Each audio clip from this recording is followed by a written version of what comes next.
सो hi everyone.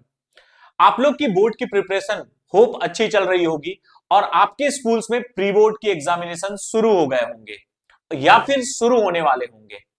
तो आज के इस वीडियो में हम लोग बात करेंगे केमिस्ट्री में किन किन टॉपिक पे आप ज्यादा फोकस करोगे कि प्री बोर्ड में अच्छा से अच्छा मार्क्स स्कोर करो और आपके कॉन्फिडेंस को बूस्ट करो।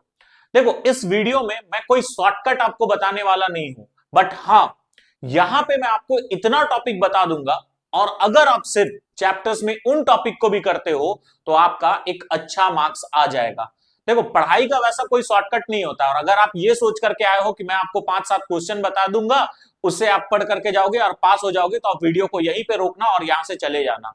ठीक है, यहां पे मैं आपको बताने वाला हूं कि आप किन सब टॉपिक पे ज्यादा फोकस करोगे। हम हर एक चैप्टर का इंपॉर्टेंट टॉपिक के बारे में डिस्कशन करेंगे, क्योंकि देखो चैप्टर काफी वास्ट होता है, उसमें बहुत सारे टॉपिक होते हैं। तो आपको मैं यहां पे यही गाइड करने वाला हूं कि आखिर कौन कौन सा टॉपिक उस चैप्टर में इंपॉर्टेंट है। ठीक है, हम कोई यहाँ पे कोई जादू नहीं चलाने वाले हैं कि 4-5 क्वेश्चन दे देंगे आप आराम से पास हो जाओगे, अच्छा मार्क्स आ जाएगा। ये सब वादा मेरा नहीं है। मैं आपको पहले भी आगाह कर रहा हूं कि मैं आप लोग को इंपॉर्टेंट टॉपिक्स बताऊंगा।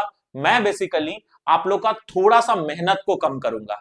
तो चलिए वीडियो में देर नहीं करते हैं और स्टार्ट करते हैं। आप लोगों का क्लास 12 का जो पहला चैप्टर है वो है सॉल्यूशन। अब सॉल्यूशन में किन टॉपिक पे ज्यादा फोकस करोगे? देखो, वैसे तो अगर हम बात करें तो सॉल्यूशन का टॉपिक स्टार्ट होता है कंसंट्रेशन टर्म से। आप कंसंट्रेशन टर्म में सारा कंसंट्रेशन टर्म फोकस करने के बजाय 3 कंसंट्रेशन टर्म को फोकस कर सकते हो, जो कि है मोलैरिटी, एक है मोलैलिटी मोलैलिटी एक है मोल फ्रैक्शन।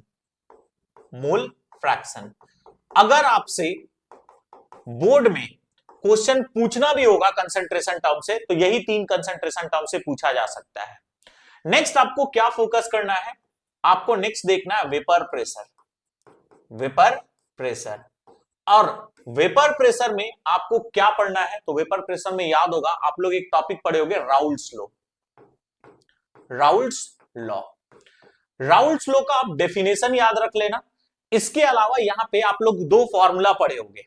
एक था P A is equal to P naught A into X A plus P naught A into X A. एक फॉर्मूला ये पढ़े होंगे और एक ये फॉर्मूला पढ़े होंगे, vapour pressure of solution is equal to P naught A into X A plus P naught B into X B. ठीक है, तो एक बार कोशिश करना कि ये दोनों फॉर्मूला से न्यूमेरिकल प्रैक्टिस कर लो। चांसेस है कि इससे न्यूमेरिकल आपका पूछा जा सकता है। इसके बाद आप क्या पढ़ोगे? नेक्स्ट यहां पे आइडियल नॉन आइडियल पढ़ लेना। Ideal non ideal, non ideal. तो आइडियल और नॉन आइडियल सॉल्यूशन क्या होता है वो देख लेना। एकदम आसान से 5 मिनट में आप याद कर सकते हो आइडियल नॉन आइडियल क्या है। इसके अलावा कॉलिगेटिव प्रॉपर्टी में वांट ऑफ फैक्टर को याद करना। वांट ऑफ फैक्टर का डेफिनेशन से ज्यादा इंपॉर्टेंट है ना, एसोसिएशन या डिसोसिएशन में वांट ऑफ फैक्टर कैसे कैलकुलेट किया जाता है वो सीख लेना। और कॉलिगेटिव प्रॉपर्टी में ज्यादातर चांसेस होता है आपसे सवाल पूछने का either elevation in boiling point और डिप्रेशन इन फ्रीजिंग पॉइंट। ठीक है, और अगर समय बच जाए तो आप ऑस्मोटिक प्रेशर को भी देख ही लेना। हेनरीज लॉ से वैसा सच ज्यादा क्वेश्चन नहीं पूछा जाता है। हेनरीज लॉ से आप 1-2 सवाल याद रख लेना कि why aquatic animals are more comfortable in cold water, या फिर हायर एल्टीट्यूड पे ब्लड सेल में ऑक्सीजन का कंसंट्रेशन क्यों कम हो जाता है। तो इस तरह का क्वेश्चन आपसे हेनरीज लॉ से पूछा जा सकता है। तो मेनली अगर बात करोगे तो कंसंट्रेशन से मोलैरिटी, मोलैलिटी, मोल फ्रैक्शन देख लेना, वेपर प्रेशर से राउल्ट्स लॉ देख लेना, और ये दोनों फॉर्मूला से न्यूमेरिकल प्रैक्टिस कर लेना। आइडियल नॉन आइडियल पढ़ लेना, उसी में आपका एजियोट्रॉप भी आ जाएगा, तो छोटा छोटा डेफिनेशन वो आप डिस्कस देख लेना। कॉलिगेटिव प्रॉपर्टी में ज्यादा फोकस करना एलिवेशन इन बॉइलिंग पॉइंट और डिप्रेशन इन फ्रीजिंग पॉइंट पे। और हेनरीज लॉ में अगर हम बात करें तो हेनरीज लॉ में आप लोग ज्यादा फोकस करना वो जो गिव रीजन वाला क्वेश्चन है ना, कि why aquatic animals are more comfortable in cold water. ठीक है, टेम्परेचर बढ़ाने से जो सॉल्युबिलिटी है वो इंक्रीज करेगा या डिक्रीज करेगा, तो इस तरह का क्वेश्चन आप देख सकते हो। तो ये कुछ मेन टॉपिक है आपका सॉल्यूशन का। अच्छा, बोर्ड एग्जामिनेशन में अगर आप देखोगे ना तो सॉल्यूशन चैप्टर से मेजरली आपको लगभग 7 मार्क्स का सवाल देखने के लिए मिलता है। ये वेरी कर भी सकता है, 7 से 8 नंबर का सवाल आपको देखने के लिए मिल सकता है। इसके बाद जो नेक्स्ट चैप्टर है वो है आपका इलेक्ट्रोकेमिस्ट्री। देखो, नाम सुन करके बहुत सारे बच्चे इलेक्ट्रोकेमिस्ट्री से डर जाते हैं, बट देख इलेक्ट्रोकेमिस्ट्री में ना सॉल्यूशन उतना टॉपिक भी आपको नहीं पढ़ना है। इलेक्ट्रोकेमिस्ट्री में अगर आपको याद रखना तो एक डेफिनेशन याद रखना सॉल्ट ब्रिज का, ये आपसे पूछा जाता है, व्हाट इज सॉल्ट ब्रिज। इसके अलावा ना आप नस्ट इक्वेशन याद रखना, नस्ट इक्वेशन, नस्ट इक्वेशन। और नस्ट इक्वेशन में आप जनरली न्यूमेरिकल देखना कि कैसे सेल का ईएमएफ कैलकुलेट किया जाता है। नस्ट इक्वेशन से आपको 2-3 तरह का सवाल पूछ सकता है, या तो आपको ई नॉट सेल पूछने के लिए पूछ सकता है, या फिर आपसे ई सेल निकालने के लिए दिया जा सकता है, या आपको डेल्टा जी कैलकुलेट करने के लिए पूछा जा सकता है, या फिर आपसे डेल्टा जी नॉट कैलकुलेट करने के लिए पूछा जा सकता है। इसके अलावा आप यहां से इक्विलिब्रियम कांस्टेंट यानी केसी कैलकुलेट करने का जो प्रोसेस है वो भी देख सकते हो, ठीक है। इसके बाद आप जो इंपॉर्टेंट टॉपिक यहां पे निकल करके आता है वो है फेराडेज लॉ ऑफ इलेक्ट्रोलाइसिस। तो फेराडेज लॉ ऑफ इलेक्ट्रोलाइसिस में अगर बात करोगे तो फेराडे का 2 लॉ था इलेक्ट्रोलाइसिस का, फर्स्ट लॉ और सेकेंड लॉ। तो आप फेराडेज लॉ ऑफ इलेक्ट्रोलाइसिस को देख लेना, फेराडेज लॉ ऑफ इलेक्ट्रोलाइसिस, ठीक है, आप ये देख सकते हो। और बच्चों और क्या, इसके बाद हम लोग आ जाते हैं conductance. Faraday's law of electrolysis में दोनों पढ़ लेना भाई, फर्स्ट लॉ और सेकंड लॉ। और इसमें भी अगर हमसे पूछोगे ना तो ज्यादा इंपॉर्टेंट फर्स्ट लॉ है, क्योंकि उसी से ज्यादा क्वेश्चन पूछने की संभावनाएं हैं। उसके बाद लास्ट टॉपिक आ जाता है कंडक्टेंस। कंडक्टेंस में आप क्या क्या याद रखोगे, तो कंडक्टेंस में आपसे जो सवाल पूछा जा सकता है वो है मोलर कंडक्टेंस से पूछा जा सकता है, फिर एक कंडक्टिविटी से पूछा जा सकता है, ठीक है। कंडक्टिविटी से आप लोगों को न्यूमेरिकल भी पूछा जा सकता है और मोलर कंडक्टेंस से भी न्यूमेरिकल पूछा जा सकता है। इसके अलावा इसका एक बहुत ही इंपॉर्टेंट टॉपिक है जिससे हर बार सवाल रहता है, वह है कोहरॉल्स लॉ, कोहरॉल्स लॉ। तो कोहरॉल्स लॉ से भी आप लोग को सवाल पूछा जा सकता है। इसके अलावा ना आप प्राइमरी सेल क्या होता है, सेकेंडरी सेल क्या होता है, इसका डेफिनेशन देख लेना और एग्जांपल देख लेना। तो ये सब छोटा छोटा सवाल पूछा जा सकता है। तो ये कुछ मेन टॉपिक है इलेक्ट्रोकेमिस्ट्री का जो कि आप प्री बोर्ड के लिए रिवाइज कर सकते हो। आगे अगर बात करूं तो नेक्स्ट है केमिकल काइनेटिक्स। केमिकल काइनेटिक्स से अगर आपको प्रॉब्लम है ना तो बहुत ज्यादा टॉपिक यहां पे भी मत रिवाइज करना। यहां पे आप रेट ऑफ रिएक्शन क्या है ये रिवाइज कर लेना, ठीक है। ऑर्डर क्या होता है, मॉलिक्यूलैरिटी क्या होता है, ये एक बार आप देख लेना। फिर एक आप डिफरेंशियल रेट इक्वेशन से न्यूमेरिकल पूछा जाता है वो आप देख लेना, differential rate equation, differential rate equation एक आप ये देख सकते हो। इसके अलावा ना यहां पे अगर ऑर्डर ऑफ रिएक्शन से सवाल पूछना होता है ना एग्जामिनर को, तो ज्यादातर वो टारगेट करते हैं फर्स्ट ऑर्डर को। इंपॉर्टेंट आपके लिए फर्स्ट ऑर्डर रिएक्शन है, चाहे आप रेट कांस्टेंट कैलकुलेट करने का बात करो या फिर टी हाफ कैलकुलेट करने का बात करो, तो ये सब सवाल आपको फर्स्ट ऑर्डर से ही पूछे जाते हैं। अगर आपका समय बच जाए तो आप जीरो ऑर्डर रिएक्शन भी जरूर कर लेना। जीरो उतना इंपॉर्टेंट नहीं है बट सवाल पूछा जाता है। इसके अलावा जो लास्ट वाला पोर्शन था ना अर्हेनियस इक्वेशन वाला, तो अर्हेनियस इक्वेशन वाला में अगर आपको टाइम नहीं बच रहा है तो आप उसको स्किप कर सकते हो, बट एक चीज याद रखना वहां पे कुछ ग्राफ्स वगैरह है, जैसे ln के वर्सेस 1/t, उसके बीच में जो ग्राफ है वो एक बार देख लेना। और एक इक्वेशन है अर्हेनियस इक्वेशन का, बस वो फॉर्मूला याद रख लेना, एक्टिवेशन एनर्जी। मतलब अर्हेनियस इक्वेशन में ना एक क्वेश्चन पूछा जाता है एक्टिवेशन एनर्जी कैलकुलेशन का, ईए कैलकुलेट करने का, तो वो फॉर्मूला देख लेना और एक बार वो न्यूमेरिकल देख लेना, आपका केमिकल काइनेटिक्स का भी आराम से काम हो जाएगा। इसके बाद आते हैं नेक्स्ट इनऑर्गेनिक केमिस्ट्री में जो कि है डी एंड एफ ब्लॉक। बाबू ये काफी आसान चैप्टर है, फ्री का नंबर मिल जाता है। डी एंड एफ ब्लॉक के स्टार्टिंग में आपको कुछ कुछ जनरल प्रॉपर्टीज दिया गया होगा, जैसे D block element catalytic activity show करते हैं। तो यहाँ पे एक तरह का सवाल होता है गिव रीजन वाला कि give reason why D block element act as catalyst, why D block element forms coloured compound, why D block element forms interstitial compound. तो ये सब सवाल पूछा जाता है। तो व्हाई वाला क्वेश्चन आपको चैप्टर के स्टार्टिंग में ही बताया गया होगा, वो सब एक बार देख लेना। इसके अलावा यहां पे इंपॉर्टेंट क्या है, देखो इंपॉर्टेंट में आप यहां पे मैग्नेटिक मोमेंट कैलकुलेशन देख लेना, मैग्नेटिक मोमेंट, ठीक है। एक आप देख लेना कलर कैसे निकाला जाता है, यानी कंपाउंड कलर्ड है या कलरलेस है, वो वाला कॉन्सेप्ट देख लेना। और दो इंपॉर्टेंट कंपाउंड के बारे में पढ़ लेना, एक है KMnO4 और दूसरा है K2Cr2O7। भाई ये एकदम अच्छे से कर लेना। KMnO4 और K2Cr2O7 में क्या क्या कर लोगे, इसके मेथड ऑफ प्रिपरेशन और इसके जितने भी केमिकल रिएक्शन है वो देख लेना। अगर आप चाहो तो F ब्लॉक को नेग्लेक्ट भी कर सकते हो। F ब्लॉक में बस याद रखना कि लेंथेनॉइड का एटॉमिक नंबर कहां से कहां वैरी करता है, एक्टिनॉइड कहां से कहां वैरी करता है।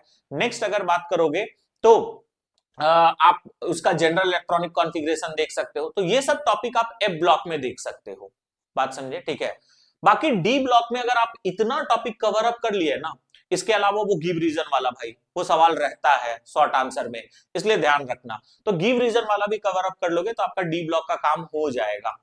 नेक्स्ट अगर हम बात करें तो इसके बाद आता है कोऑर्डिनेशन कंपाउंड। कोऑर्डिनेशन कंपाउंड में ना एकदम पक्का है जहां जहां से सवाल पूछा जाता है। एक तो भाई जनरल टर्म से इसका डेफिनेशन पूछने का चांस है, जैसे what is coordination number, what is oxidation number, monodentate ligand किसको कहते हैं, बाइडेंटेट लिगेंड किसको कहते हैं, पॉलीडेंटेट लिगेंड किसको कहते हैं, चिलेटिंग लिगेंड किसको कहते हैं, फ्लेक्सीडेंटेट लिगेंड किसको कहते हैं, होमोलेप्टिक कॉम्प्लेक्स कंपाउंड किसको कहा जाता है, हेट्रोलेप्टिक किसको कहते हैं। तो ये सब छोटा छोटा सवाल पूछा जा सकता है, जो कि डेफिनेशन शॉर्ट आंसर में पूछा जा सकता है। इसके अलावा इसका जो 100% क्वेश्चन पूछने वाला पोर्शन है वो है भैया IUPAC नोमेनक्लेचर। अगर ये छोड़ करके गए ना तो पक्का तुम कोऑर्डिनेशन कंपाउंड का क्वेश्चन फिर नहीं कर पाओगे। तो IUPAC नोमेनक्लेचर से 100% सवाल आएगा। कुछ करना या ना करना ये जरूर कर लेना। इसके बाद आप VBT जरूर देख लेना। VBT में हाइब्रिडाइजेशन कैसे निकालते हैं, शेप कैसे निकालते हैं, तो वो सब आप देख लेना। तो ये दो इंपॉर्टेंट टॉपिक है। CFT में ना वैसा सच बोर्ड में क्वेश्चन तो नहीं देखे हम, बोर्ड में और बहुत ज्यादा क्वेश्चन नहीं आता है।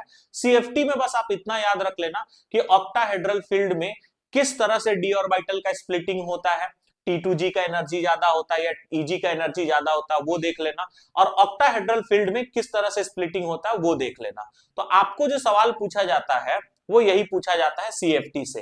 बाकी CFT से वैसा सच ज्यादा बोर्ड में आपको क्वेश्चन देखने के लिए नहीं मिलेगा। अब आता है इसका आइसोमेरिज्म।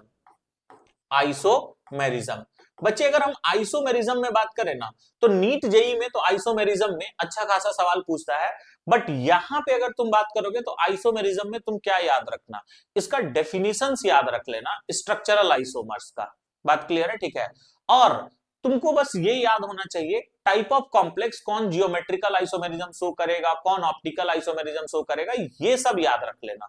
अगर स्ट्रक्चर में आपको तकलीफ है तो आप उसको नेग्लेक्ट कर सकते हो, वैसा बहुत ज्यादा क्वेश्चन स्ट्रक्चर से पूछा नहीं जाता है।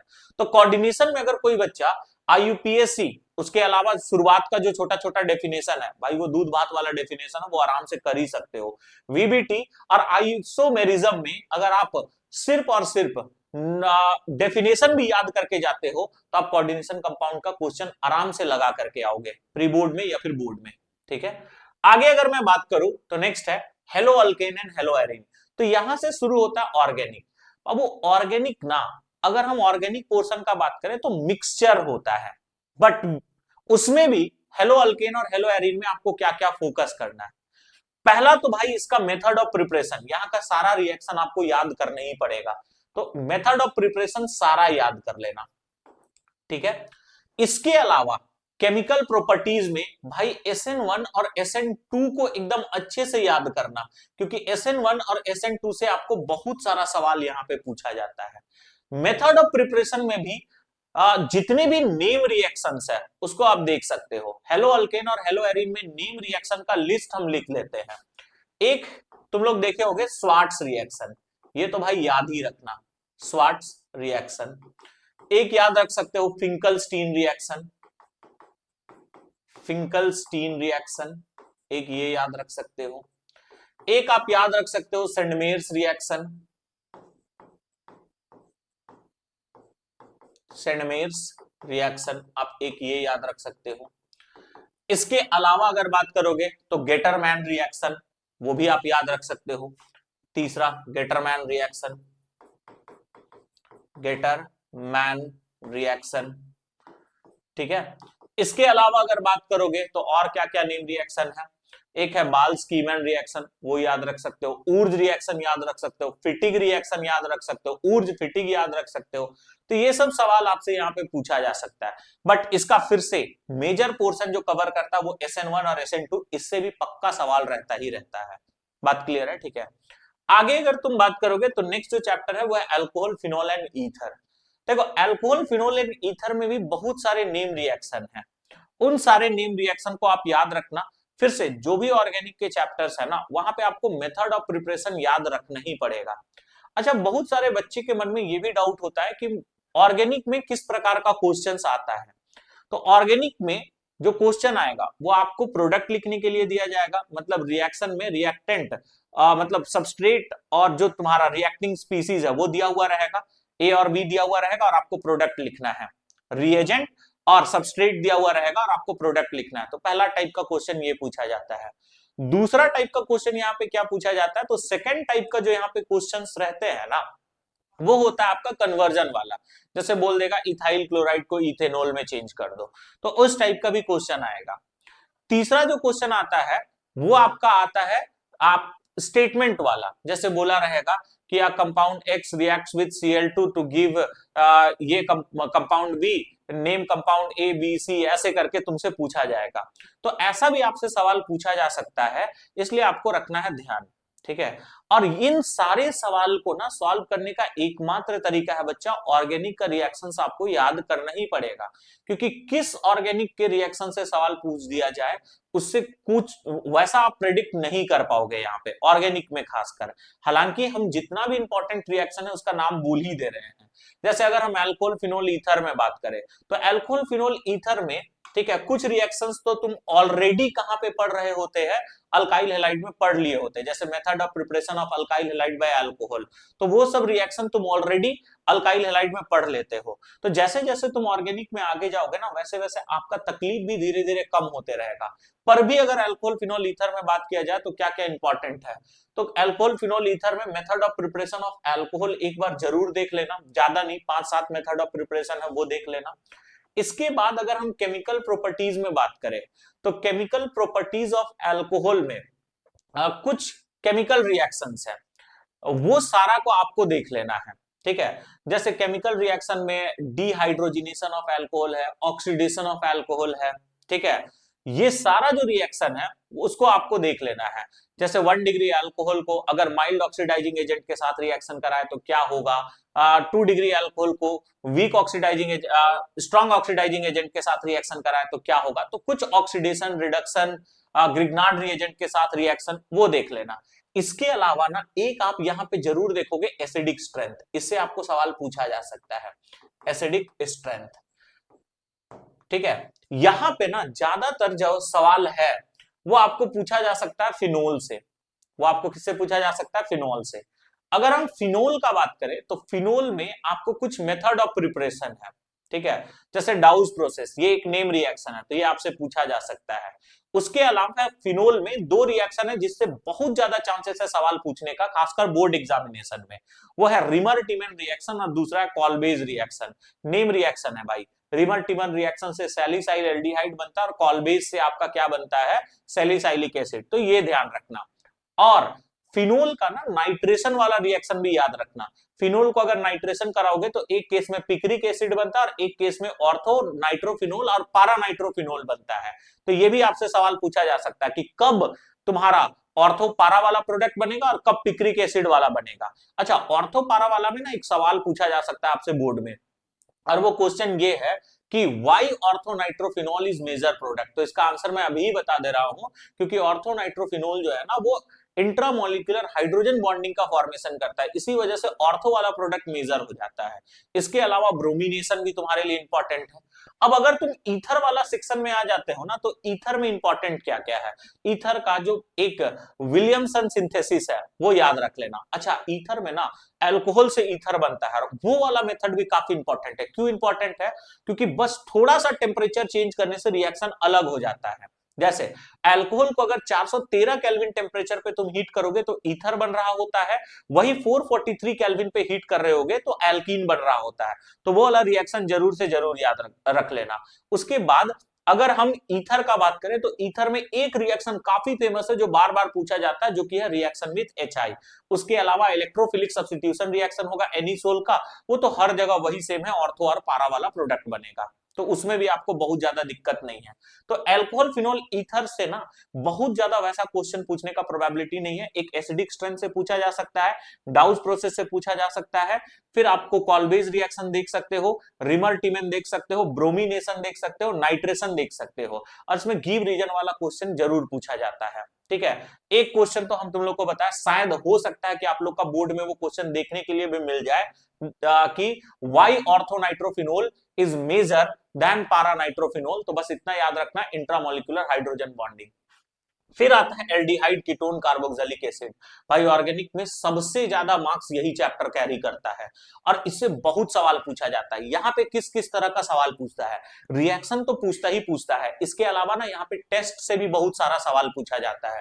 क्योंकि एल्डिहाइड कीटोन और कार्बोक्सिलिक एसिड में आपको याद होगा टॉलेंस टेस्ट था, फेलिंग्स टेस्ट था, ठीक है, आइडोफॉर्म टेस्ट था। तो तीन सवाल तो यहीं पे बन गया, कौन टॉलेंस टेस्ट देता है, कौन आइडोफॉर्म टेस्ट देता है, कौन फेलिंग्स टेस्ट देता है, ये सब सवाल आपसे पूछा जा सकता है। इसके अलावा और यहाँ पे क्या क्या पूछा जा सकता है, एल्डोल से पूछा जाता है, एल्डोल कंडेंसेशन कौन एल्डिहाइड देता है, कौन कीटोन देता है। कैनिजारो रिएक्शन से आपसे सवाल पूछा जा सकता है कि किस तरह का एल्डिहाइड कैनिजारो रिएक्शन देता है या नहीं देता है, क्या हर एल्डिहाइड कैनिजारो रिएक्शन देता है, तो ये सब सवाल पूछा जा सकता है। और यहाँ पे ना नेम रिएक्शन का भरमार है, और नेम रिएक्शन का भरमार में क्या क्या है, तो इटार्ड रिएक्शन हो गया, गेटरमैन कोच रिएक्शन हो गया, फिर आपका इसके अलावा और भी कुछ कुछ नेम रिएक्शन है, जैसे उल्फ किस्नर रिडक्शन हो गया, क्लेमेंसन रिडक्शन हो गया। तो ये सारा का सारा जो नेम रिएक्शन है वो एल्डिहाइड कीटोन और कार्बोक्सिलिक एसिड का ही है। तो एक बार अपने अपने में नोट्स कर लेना। तो इटार्ड रिएक्शन, ठीक है, Gattermann Koch reaction, Wolff Kishner reduction, Clemmensen reduction, ठीक है, एल्डोल कंडेंसेशन, कैनिजारो, ये सारा रिएक्शन एल्डिहाइड और कीटोन का है, और इनसे भर भर के सवाल आपसे बोर्ड में पूछा जाता है। ये काफी फेवरेट है। तो इस चैप्टर से हम क्या क्या टॉपिक बताएं, आप ये देख लेना, टेस्ट वाला क्वेश्चन देखना। ऐसा बोलता है कि अ कंपाउंड, ठीक है, gives Tollens test but do not gives Fehling's test, has 3 carbon, ठीक है, right, draw the structure of that compound, ऐसे करके पूछ लेगा। तो ऐसा भी सवाल आपसे पूछा जा सकता है। एक बार आप पीवाईक्यू वगैरह देखना, हालांकि मैं पीवाईक्यू का सीरीज स्टार्ट तो जरूर किया हूं, बट आई डोंट थिंक कि आपके प्री बोर्ड तक वो हम ऑर्गेनिक तक पहुंच पाएंगे, बट आपके बोर्ड तक ऑर्गेनिक तक आराम से पहुंच जाएंगे। और अगर ये वीडियो में अच्छा रिस्पॉन्स होता है और आप लोग कमेंट वगैरह करते हो, तो हम पहले ऑर्गेनिक ही आप लोग को पढ़ा देंगे। तो ये सब कुछ कुछ इंपॉर्टेंट टॉपिक था aldehyde ketone and carboxylic acid का, मैंने मेंशन नहीं किया बट ओरली बोल दिया, आप लोग लिख लेना। आगे अगर बात करोगे तो नेक्स्ट है अमाइंस। अब वो अमाइंस से बहुत ज्यादा ऐसा सवाल नहीं पूछा जाता है। अमाइंस में ना ये जरूर देख लेना, बेसिक स्ट्रेंथ, सॉल्युबिलिटी, ये सबसे सवाल पूछा जाता है। इसके अलावा यहाँ पे आइसोसाइनाइड टेस्ट है, गिब्रियल थैलिमाइड सिंथेसिस है, नेम रिएक्शन यहाँ पे है, कर्ट्यूज रिएक्शन है, हॉफमैन ब्रोमाइड डिग्रेडेशन है, ये सबसे सवाल पूछा जाता है। टेस्ट में दो टेस्ट यहाँ पे पूछा जाता है। एक है आपका आइसोसाइनाइड टेस्ट, जिसको हम लोग कार्बल अमाइन रिएक्शन कहते हैं, और एक है तुम्हारा हिंसबर्ग टेस्ट, या फिर हिंसबर्ग वहां पे हिंसबर्ग रिएजेंट यूज किया जाता है अमाइन का डिग्री पता करने में, तो ये आपसे पूछा जा सकता है। इसके अलावा यहाँ पे डाइइजोनियम से बहुत सवाल पूछता है। तो डाइइजोनियम का जो रिएक्शन है वो अलग अलग चैप्टर में आपको अलग अलग पढ़ा दिया जाता है, जैसे अल्काइल हैलाइड वाला में सेंडमेयर्स में तुम लोग पढ़ लेते हो, ठीक है। तो ये सब सवाल आपको अमाइंस में पूछा जा सकता है। क्या क्या, कुछ नेम रिएक्शन जैसे Gabriel phthalimide synthesis, Curtius reaction, Hofmann bromide degradation, या फिर हॉफमैन ब्रोमाइड रिएक्शन बोलते हैं, कार्बल अमाइन रिएक्शन, इसी को आप आइसोसाइनाइड टेस्ट बोलते हो, गिब्रियल थैलिमाइड सिंथेसिस, इससे भी सवाल पूछा जा सकता है। फिर एक है हिंसबर्ग टेस्ट, तो कौन हिंसबर्ग टेस्ट देता है, कौन नहीं देता है, हिंसबर्ग रिएजेंट किसको कहते हैं। इसके अलावा अमाइन का बेसिक स्ट्रेंथ आपसे पूछा जा सकता है। और केमिकल प्रॉपर्टी से वैसा बहुत ज्यादा क्वेश्चन नहीं पूछा जाता है। एनालीन का आप केमिकल प्रॉपर्टी एक बार जरूर देख लेना, जैसे ब्रोमिनेशन हो गया, सल्फोनेशन हो गया, इसका नाइट्रेशन वाला आपसे रिएक्शन जरूर पूछा जा सकता है, क्योंकि जनरली जब कोई भी आप बेंजीन वाला कंपाउंड में कराते हो ना रिएक्शन, तो ऑर्थो और पारा वाला बनता है। बट जब नाइट्रेशन तुम कराते हो एनालीन का ना, तो यहाँ ऑर्थो, पारा और मेटा तीनों वाला बनता है, तो इसलिए एक बार उसको देख लेना। और सल्फोनेशन का भी रिएक्शन इसका काफी इंपॉर्टेंट है, क्योंकि यहाँ पे सल्फोनेशन कराने से एक आयन का फॉर्मेशन होता है जिसको ज्विटर आयन कहते हैं। अगर आप अमाइन चैप्टर पढ़े होगे डिटेल में, तो ये सब आपको समझ में आ रहा होगा। तो ये सब कुछ कुछ मेजर टॉपिक है अमाइंस का। अब आते हैं बायोमोलिक्यूल्स। अगर मैं बायोमोलिक्यूल्स में बात करूं, तो बायोमोलिक्यूल्स में क्या क्या है। बायोमोलिक्यूल्स में आप कार्बोहाइड्रेट किसको कहते हैं वो देख लेना, ग्लूकोज और फ्रुक्टोज का रिएक्शन देख लेना, इधर कार्बोहाइड्रेट वाला सेक्शन में। उधर चले जाओ न्यूक्लिक एसिड में, तो न्यूक्लिक एसिड किसको कहते हैं, थोड़ा न्यूक्लिक एसिड का टाइप्स वगैरह देख लेना। फिर ना प्रोटीन्स जरूर देख लेना, प्रोटीन का डीनेचुरेशन प्रोसेस कैसे होता है, ठीक है। फिर प्रोटीन का जो टाइप है वो एक बार देख लेना। और एक क्वेश्चन को ना गांठ बांध करके रख लो, वो आपको सवाल पूछा जाता है, difference between DNA and RNA.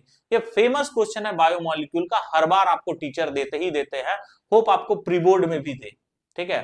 तो ये सब कुछ इंपॉर्टेंट टॉपिक थे जिसको आप कवर अप अभी कर सकते हो शॉर्ट पीरियड ऑफ टाइम में, आपके प्री बोर्ड में अच्छा मार्क्स लाने के लिए, ठीक है। अब मैं वापस से बता रहा हूं, यहाँ पे बहुत सारा मैं टॉपिक स्किप किया हूं, क्योंकि अभी समय कम है और आपको रिवाइज ज्यादा करना है। तो अगर आपका थोड़ा सा केमिस्ट्री वीक है, तो आप एंटायर चैप्टर रिवाइज करने के लिए जाओगे, तो उस केस में आपका मार्क्स कम हो जाएगा। इसीलिए मैं आपको हेल्प किया हूं कि आप कौन कौन सा टॉपिक को देखोगे तो आपका मार्क्स अच्छा आएगा और बूस्ट होगा। तो यहां पे हम लोग वीडियो को करते हैं एंड। होप आपको जो वीडियो है वो हेल्पफुल लगा होगा, और अगर आपको वीडियो पसंद आया हो तो वीडियो को लाइक करेंगे, चैनल को सब्सक्राइब करेंगे और अपने दोस्तों के साथ शेयर करेंगे। एक और इंपॉर्टेंट बात बच्चों, अगर आपको लगता है ना कि इन सब टॉपिक में मेरे को दिक्कत है, तो आप कमेंट कर देना। मैं उन सारे जो भी आप टॉपिक कमेंट करोगे, उन सारे टॉपिक का मैं अलग से आपके लिए वीडियो डाल दूंगा। तो आप लोग मन लगा करके पढ़ाई करो, क्योंकि बोर्ड भी काफी इंपॉर्टेंट है, और जितने भी जेई एस्पिरेंट है उनके लिए बोर्ड तो काफी इंपॉर्टेंट है, आप लोग को पता ही होगा। क्योंकि बिना आप जेई मेंस क्वालिफाई कर जाओ, बट अगर 75% नहीं आता है, तो उस केस में आप 99 परसेंटाइल ले आते हो, तो आपको कोई भी आईआईटी या एनआईटी कॉलेज में एडमिशन नहीं मिलेगा। तो इसी वजह से बोर्ड भी आपका काफी इंपॉर्टेंट है। पैरेलली आप जेई को भी फोकस करना, हम जेई के लिए भी अलग से कुछ इंपॉर्टेंट टॉपिक वाला वीडियो लेकर के आएंगे। तो आप लोग मन लगा करके पढ़ाई करो, एकदम दिन रात एक कर दो, डेली पढ़ाई करो, डेली रिवाइज करो। होप आप लोग का बोर्ड में अच्छा से अच्छा मार्क्स आए। तो मिलते हैं हम लोग एक नए वीडियो में कुछ नए टॉपिक के साथ। सभी को थैंक यू, बाय बाय।